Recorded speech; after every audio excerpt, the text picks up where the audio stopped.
జయ శ్రీరామ్. రామ రక్షకుడ, జగదభిరామ, లోకాభిరామ, కళ్యాణ రామ. ఈ యొక్క మలయ పర్వతం చేరి ఈ ఇంద్రజిమ్నుడు మహాభక్తుడు కూర్చున్నాడు అక్కడ. పరమాత్మను లోపలే ప్రార్థిస్తున్నాడు, ఆనందిస్తున్నాడు, తన్మయత్వం చెందుతున్నాడు, తపిస్తున్నాడు. ఆ తపనలో, ఆవేదనలో అనేక రకాలైనటువంటి భావాలు ఆయనలో పొంగుకొస్తున్నాయి. ఎందుకు?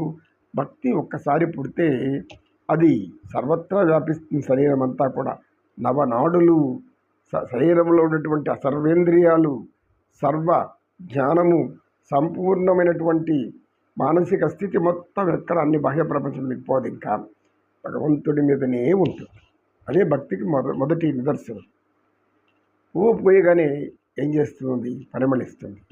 ఒక సుగంధమైనటువంటి పుష్పం విరబూసింది అంటే అందులో ఉన్న పరిమళాలు పువ్వుకు కాదు, ఆ మొక్కకు కాదు, దాని చుట్టూ వ్యాపించడం కోసం, చుట్టూ ఉన్నటువంటి అనేక జీవరాశులను, కీటకాలను ఆకర్షించుకోవడం కోసం, తనలో తేనె ఉంది తీసుకొని తాగిపోమడం కోసం.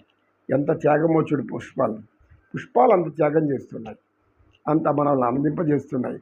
మన స్త్రీలు తల్లో పెట్టుకుంటారో ఆనందిస్తారు. అలాంటి మనసు మనకు ఉంటుందా? ఉండాలి. ఎందుకు ఉండకూడదు? ఉండాలి.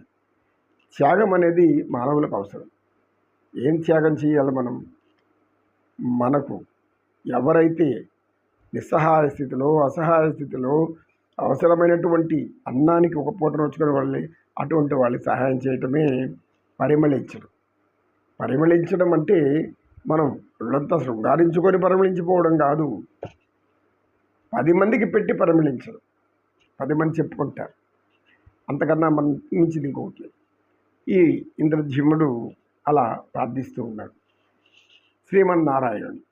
నారాయణ అనేది ఆయనకి ఆహారం, నారాయణ అనేది ఆయనకి ప్రాణం, నారాయణ అనేది దాహం తీరుస్తూ ఉంది, నారాయణ అనేది ఆయనకి వెలుగై నిండి ఉంది. కరుణ నిండా ఏ దివ్య జ్యోతి స్వరూపం వెలుగది ఈ ప్రపంచమంతా ఏది నిండి ఉందో అన్ని వెలుగులు ఆయన కళల్లోనే. నారాయణుడు తప్ప ఇంకేమీ కనపడలేదు.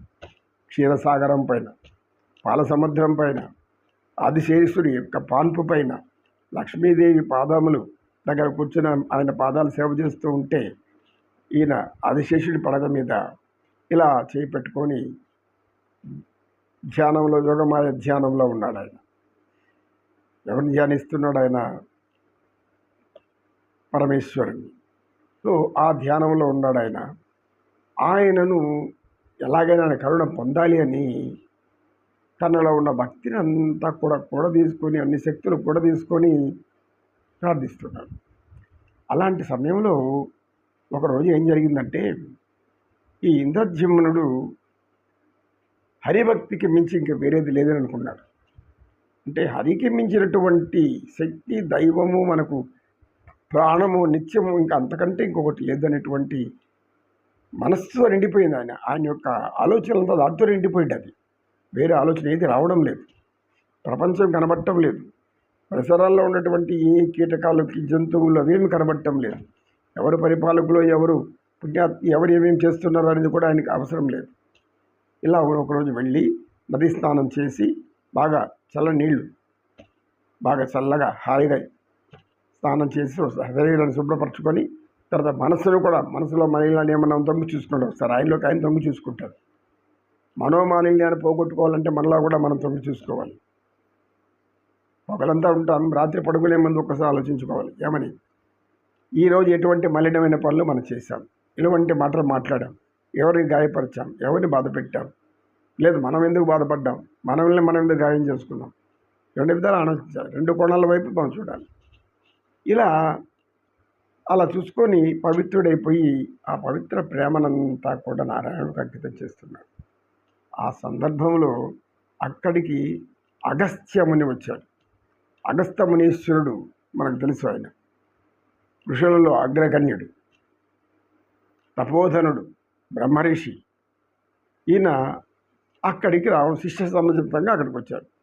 ఎందుకో అనుకోకుండా, అనుకోని సమయంలో అలా వచ్చేస్తాడు ఆయన. ఈ అగస్త్య మునీంద్రుడు అతని శిష్య బృందం అలా వచ్చి ఈ యొక్క మలయ పర్వతం మీద ఉన్న ఆశ్రమంలోకి వచ్చాడు. ఇక్కడితో ఆశ్రమం ఉంది. ఈ ఆశ్రమం ఎవరు నిర్మించుకున్నారు? ఏమి అని అలా పర్వతం తిరుగుతూ ఉన్నాడు. తిరుగుతూ ఉంటే ఈ ఇంద్రద్యుమ్నుడు తపోదీక్షలో ఉన్నాడు. తపోదీక్షలో ఉంటే ఈయన బ్రహ్మర్షి, మహా గొప్ప శక్తి సంపన్నుడు, ఆయన అనేక మహిమలు కలిగిన వాడు అగస్త్య మహర్షి. ఒకసారి సముద్రుడు ఏదో విపరీతంగా ఆ అహంకారంతో విజృంభించాడని సముద్రాన్ని తాగేశాడు. తాగేసాక మళ్ళీ అందరూ పెడుకుంటే సముద్రాన్ని మళ్ళీ పెట్టాడు. అంత గొప్ప తప్పుతున్నాడు ఆయన.